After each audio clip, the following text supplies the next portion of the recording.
السلام عليكم ورحمة الله تعالى وبركاته. مرحبا بكم مع وصفات ام فيصل. كنتمنى تكونوا بخير وعلى خير.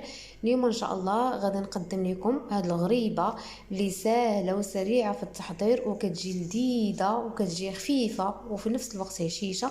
يعني كتجي زوينه وكتحضر في واحد الوقت اللي هو قصير 30 دقيقه تكوني وجدتيها فيها، وكتجي كما كتشوفوا معايا مشقه.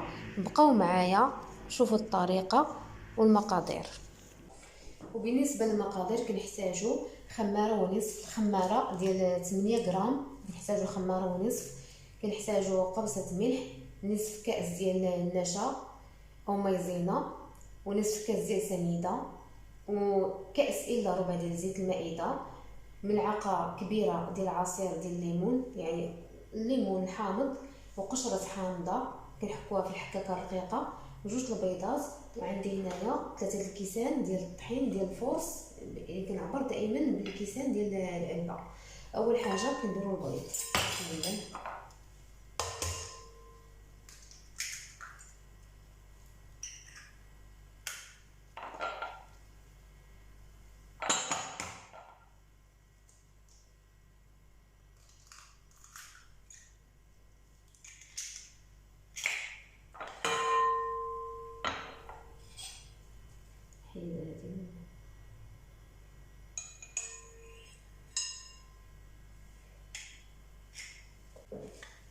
كنضيف نصف كاس ديال سنيده،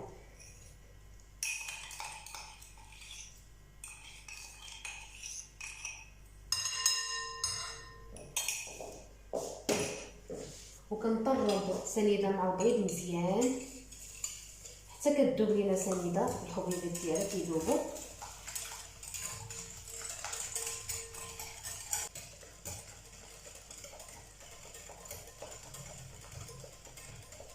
كما كتشوفوا معايا انا دابا طربت سنيده مع البيض مزيان. دابا غادي نضيف قبصه ملح، شويه ديال الملح، وغادي نضيف الزيت، كاس الا ربع ديال الزيت،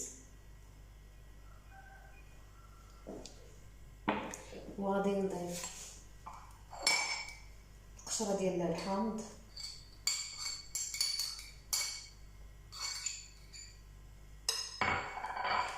وهنايا عندي ملعقه كبيره ديال العصير ديال الحامض، وغادي نضيف نصف كاس ديال النشا. هاد النشا كيكون هو خفيف، يعني كيجيبها زوينه، كيجيبها خفيفه.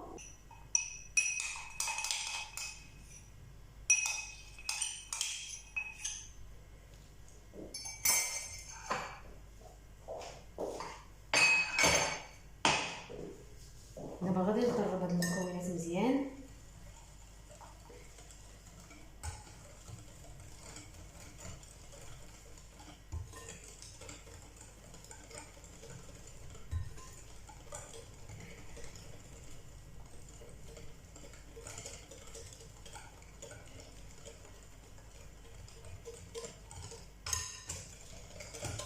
هاد الحلوه راه دغيا كتوجد وكتجي زوينه، الا جربتوها راه غادي تعجبكم. ودابا غادي نضيف الطحين بشويه بشويه.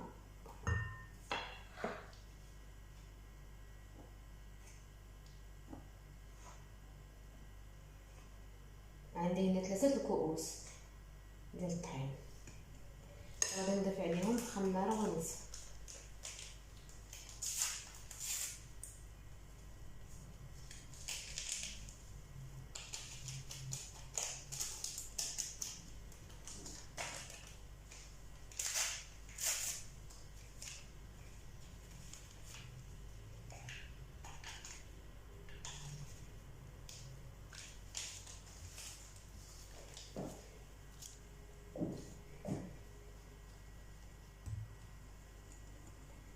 غادي نخلط الطحين، كنضيفوه غير بشويه بشويه.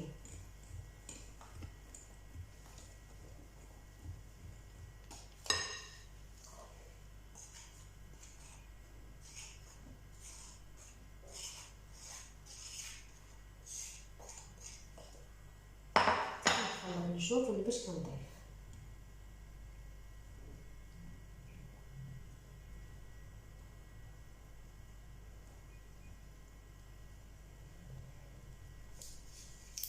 ودابا غادي نخلط ونرجع معاكم. كما كتشوفوا معايا هاني جمعت العجينه من الاحسن نخليوها خفيفه شويه باش كتجي لكم الحلوه زوينه.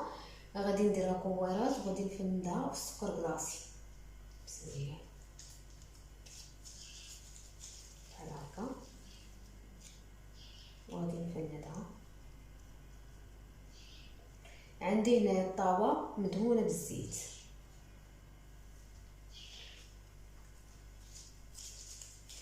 نحاول الكويرات نديرهم يعني قد في الشكل في الحجم.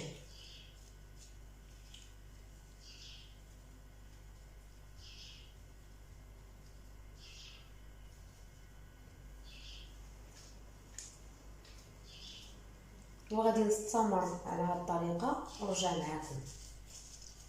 وكما كتشوفوا معايا هاني شكلت الحلوه. دابا غادي ندخلها الفران ضروري خاصو يكون سخون مزيان.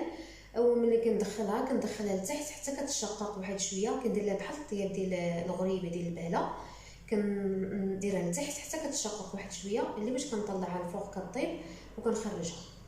وكما كتشوفوا معايا هذا هو الشكل النهائي ديال الحلوى، كتجي هشيشه وزوينه في الشكل ديالها ومشقه كما كتشوفوا معايا.